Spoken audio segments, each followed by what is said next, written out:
Bom dia, boa tarde, boa noite. Você está no Fala Saldanha. Então, terminado aqui o livro Pai Rico, Pai Pobre, eu vou dar uma parada aqui novamente nos livros para trazer aqui mais conteúdo de concurso para vocês. Eu comecei já os estudos aqui para o concurso do TJDFT, então por que não? Até porque me ajuda a revisar, colocar aqui alguns tópicos, alguns conteúdos deste concurso do TJDFT que terá sua prova agora dia 29 de maio. Então tá bem perto. É o tempo da gente se preparando aqui. Então, sem mais delongas, eu vou começar aqui tendo base a apostila que eu adquiri ali da editora Solução. E a gente vai debater hoje nesse episódio, aqui nesse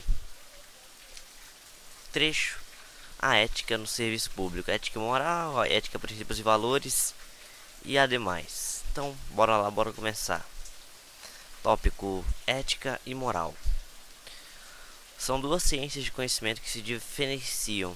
No entanto, tem muitas interligações entre elas. A moral se baseia em regras que fornecem uma certa previsão sobre os atos humanos. A moral estabelece regras que devem ser assumidas pelo homem, como uma maneira de garantir o seu bem viver. A moral garante uma identidade entre pessoas que podem até não se conhecer, mas utilizam a mesma referência de moral entre elas. A ética já é um estudo amplo do que é bem e do que é mal. O objetivo da ética é buscar justificativas para o cumprimento das regras propostas pela moral. É diferente da moral, pois não estabelece regras. A reflexão sobre os atos humanos é que caracterizam o ser humano ético. Ter ética é fazer a coisa certa com base no motivo certo. Ter ética é ter um comportamento que os outros julgam como correto. A noção de ética é, portanto, muito ampla e inclui vários princípios básicos e transversais, que são 1. O da integridade. Devemos agir com base em princípios e valores e não em função do que é mais fácil ou do que nos traz mais benefícios. 2. O da confiança, credibilidade. Devemos agir com coerência e consistência, quer na ação, quer na comunicação. 3. O da responsabilidade. Devemos assumir a responsabilidade pelos nossos atos, o que implica cumprir com todos os nossos deveres profissionais. 4. O da justiça. As nossas decisões devem ser suportadas, transparentes e objetivas, tratando da mesma forma aquilo que é igual ou semelhante. 5. Da lealdade. Devemos agir com o mesmo espírito de lealdade profissional e de transparência que esperamos dos outros. 6. O da competência. Devemos apenas aceitar as funções para as quais tenhamos os conhecimentos e a experiência que o exercício dessas funções requer. E 7. O da independência. Devemos assegurar, no exercício de funções de interesse público, que as nossas opiniões não são influenciadas por fatores alheios a esse interesse público. Só abrir aqui um parênteses, está chovendo bastante aqui enquanto eu estou gravando esse áudio, então caso tenha algum barulho, alguma interferência, é da chuva. Acredito que não, fiz um teste ali, dá pra ouvir bem de leve de fundo, mas nada que atrapalhe. Então vamos continuando aqui. Opa, calma aí que eu acabei descendo aqui. Abaixo, alguns desafios éticos com que nos defrontamos diariamente. 1. Se não é proibido ou ilegal, pode ser feito. É óbvio que existem escolhas que, embora não estando especificamente referidas na lei ou nas normas como proibidas, não devem ser tomadas. 2. Todos os outros fazem isso. Ao longo da história da humanidade, o homem esforçou-se sempre para legitimar o seu comportamento, mesmo quando utiliza técnicas eticamente reprováveis. Nas organizações, é a ética no gerenciamento das informações que vem causando grandes preocupações, devido às consequências que esse descuido pode gerar nas operações internas e externas. Pelo Código de Ética do Administrador, capítulo 1, artigo 1º, inciso 2º. Um dos deveres é manter sigilo sobre tudo que souber em função de sua atividade profissional, ou seja, a manutenção em segredo de toda e qualquer informação que tenha valor para a organização é responsabilidade do profissional que teve acesso a essa informação, podendo esse profissional que ferir esse sigilo responder até mesmo criminalmente. Uma pessoa é ética quando se orienta por princípios e convicções. Tópico: princípios, valores e virtudes. Princípios são preceitos, leis ou pressupostos considerados universais, que definem as regras pela qual uma sociedade civilizada deve se orientar. Em qualquer lugar do mundo, princípios são incontestáveis, pois, quando adotados, não oferecem resistência alguma.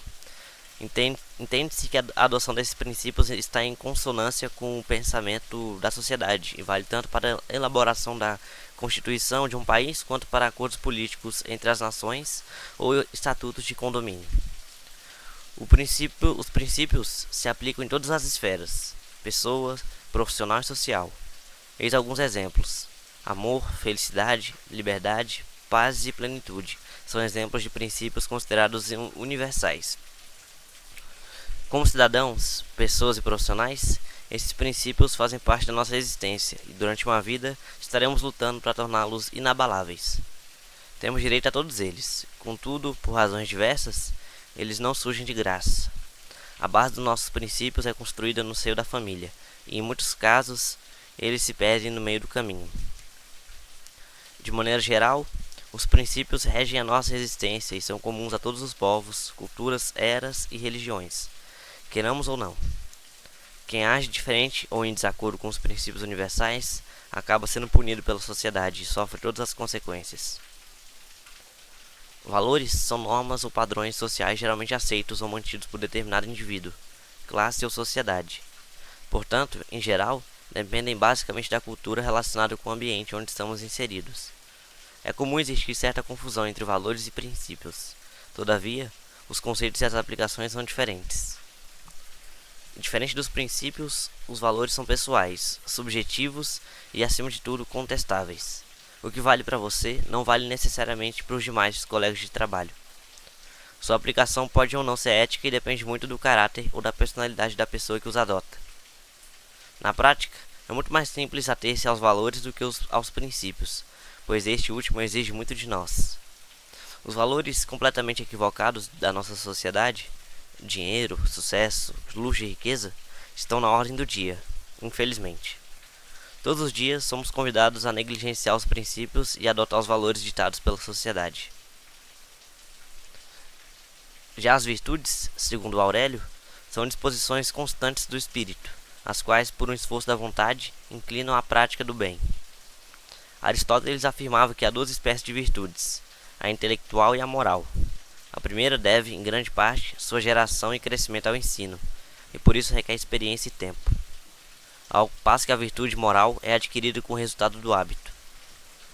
Segundo Aristóteles, nenhuma das virtudes morais surge em nós por natureza, visto que nada que existe por natureza pode ser alterado pela força do hábito. Portanto, virtudes nada mais são do que hábitos profundamente arraigados que se originam no meio onde somos criados e condicionados através de exemplos e comportamentos semelhantes. Uma pessoa pode ter valores e não ter princípios. Hitler, por exemplo, conhecia os princípios, mas preferiu ignorá-los e adotar valores como a supremacia da raça ariana, a aniquilação da oposição e a dominação pela força. No mundo corporativo não é diferente. Embora a convivência seja por vezes insuportável, deparamos-nos com profissionais que atropelam os princípios, como se isso fosse algo natural, um meio de sobrevivência, e adotam valores que nada têm a ver com duas grandes necessidades corporativas: a convivência pacífica e o espírito de equipe. Nesse caso, virtude é uma palavra que não faz parte do seu vocabulário, e apesar da falta de escrúpulo, leva tempo para destituí-los do poder. Valores e virtudes baseados em princípios universais são inegociáveis, e assim como a ética e a lealdade, ou você tem ou não. Entretanto, conceitos como liberdade, felicidade ou riqueza não podem ser definidos com exatidão. Cada pessoa tem recordações, experiências, imagens internas e sentimentos que dão um sentido especial e particular a esses conceitos. O importante é que você não perca de vista esses conceitos e tenha em mente que a sua contribuição no universo pessoal e profissional depende da aplicação mais próxima possível do senso de justiça. E a justiça é uma virtude tão difícil e tão negligenciada que a própria justiça tem dificuldades em aplicá-la. Portanto, lute pelos princípios que os valores e as virtudes fluirão naturalmente.